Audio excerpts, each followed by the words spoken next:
Assalamualaikum warahmatullahi wabarakatuh. Perkenalkan, kami dari kelompok 2 akan menjelaskan tentang sumber ajaran Islam. Sebelumnya perkenalkan, nama saya Ase Oktaria. Perkenalkan, nama saya Aulian Azizah. Perkenalkan, nama saya Rida Mailawati. Perkenalkan, nama saya Kristina Putri Setioningsi. Saya akan menjelaskan tentang pengertian sumber ajaran Islam. Ada beberapa pengertian tentang sumber hukum Islam. Saya menyimpulkan bahwa sumber hukum Islam ialah segala sesuatu yang dijadikan dasar, acuan atau pedoman syariat Islam. Sumber utama hukum Islam adalah Al-Quran dan hadis, sesuai dengan sabda Rasulullah SAW dalam hadis riwayat Al-Baihaqi. Di samping itu, ulama fikih menjadikan ijtihad sebagai salah satu dasar hukum Islam setelah Al-Quran dan hadis. Hukum produk manusia bersifat subjektif karena keterbatasan manusia dalam ilmu pengetahuannya. Sedangkan hukum dari Allah Subhanahu wa Ta'ala lengkap dan sempurna serta sejalan dengan fitrah manusia. Sumber ajaran Islam terdiri dari 3, yaitu Kitabullah atau Al-Quran, As-Sunnah atau hadis, Ra'yu atau akal pikiran. Sumber ajaran Islam dibagi menjadi 2, yaitu primer yang terdiri dari Al-Quran dan hadis, dan sekunder yaitu ijtihad. Di sini saya akan menjelaskan tentang sumber ajaran Islam primer. Al-Quran adalah nama bagi kitab suci umat Islam yang berfungsi sebagai petunjuk hidup atau hidayah bagi seluruh umat manusia. Secara etimologi, Al-Quran berasal dari kata qara'a, yakra'u, qira'atan atau Qur'anan yang berarti mengumpulkan atau al-jam'u, dan menghimpun atau al-damu. Sedangkan secara terminologi, Al-Quran adalah kalam Allah Ta'ala yang diturunkan kepada Nabi Muhammad SAW. Adapun kandungan dalam Al-Quran: pertama, tauhid; kedua, ibadah; ketiga, janji dan ancaman atau al-wa'd wal wa'id; keempat, kisah umat terdahulu; kelima, berita tentang zaman yang akan datang; keenam, benih dan prinsip ilmu pengetahuan. Al-Quran mengandung 3 komponen dasar hukum, yakni pertama, hukum i'tiqadiyah; yang kedua, hukum amaliyah; yang ketiga, hukum khuluqiyah. Sedangkan khusus hukum syara dapat dibagi menjadi 2 kelompok, yakni pertama, hukum ibadah; yang kedua, hukum muamalat. Sumber-sumber hukum Islam selanjutnya adalah As-Sunnah atau Al-Hadis. Sunnah dengan hadis memiliki arti yang berbeda.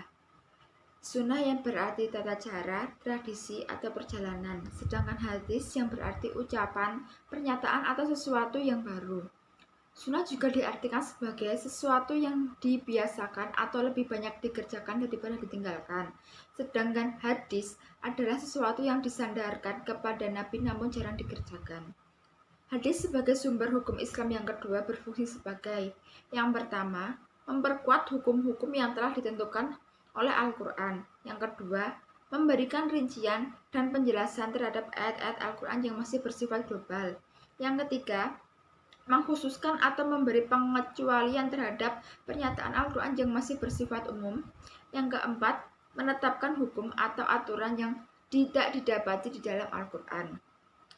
Selanjutnya, as-sunnah dibagi menjadi 4 macam, yaitu yang pertama, sunnah qauliyah adalah segala yang disandarkan kepada Nabi, yang berupa perkataan atau ucapan yang memuat berbagai maksud syara, peristiwa, dan keadaan, baik yang berkaitan dengan akidah, syariah, akhlak maupun yang lainnya. Yang kedua, sunnah fi'liyah, segala yang disandarkan kepada Nabi berupa perbuatan sampai kepada kita seperti hadis tentang sholat dan haji. Yang ketiga, sunnah takririyah, segala hadis yang berupa ketetapan Nabi membiarkan sesuatu perbuatan yang dilakukan oleh para sahabat setelah memenuhi beberapa syarat, baik mengenai perilaku maupun perbuatan. Yang keempat, sunnah hamiyah, hadis yang berupa hasrat Nabi yang belum terrealisasikan seperti halnya hasrat berpuasa 9 Asyura. Nama saya Kristina Putri Setioningsi. Di sini saya akan menjelaskan tentang ijtihad. Menurut saya, ijtihad adalah mengerahkan segala kemampuan secara maksimal untuk mengeluarkan hukum syar'i dari dalil-dalil syara, yaitu Al-Quran dan hadis. Di antara sumber hukum yang menetapkan bahwa ijtihad merupakan dasar hukum tasyri' adalah Al-Quran, As-Sunnah, dan secara akal al-akhiliyah.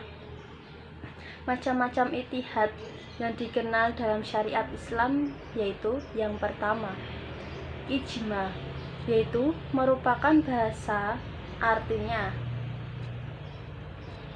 sepakat, setuju, atau sependapat. Yang kedua, qiyas, yaitu berarti mengukur sesuatu dengan yang lain dan menyamakannya.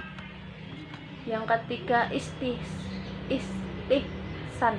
yaitu suatu proses perpindahan dari suatu qiyas kepada qiyas lain yang lebih kuat atau mengganti argumen dengan fakta yang dapat diterima untuk mencegah kemudaratan, atau dapat diartikan pula menetapkan hukum suatu perkara yang menurut logika dapat dibenarkan.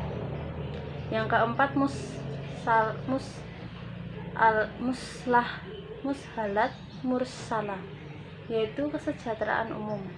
Yang kelima, sudus zariyah, yaitu suatu tindakan memutuskan suatu yang mubah menjadi makruh atau yang haram demi kepentingan umat Islam.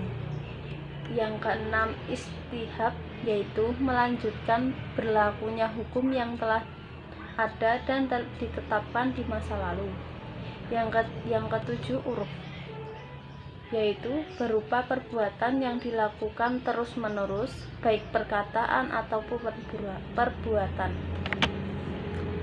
Sedangkan fungsi ijtihad antara lain sebagai berikut.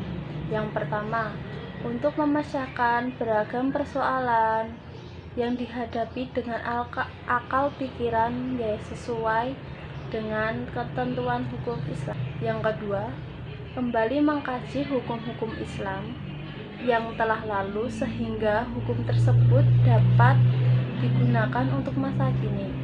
Yang ketiga, agar tidak terjadi kemandekan secara cara berpikir umat Islam dan menghindari segala bentuk taklid atau mengikuti dengan cara apa adanya.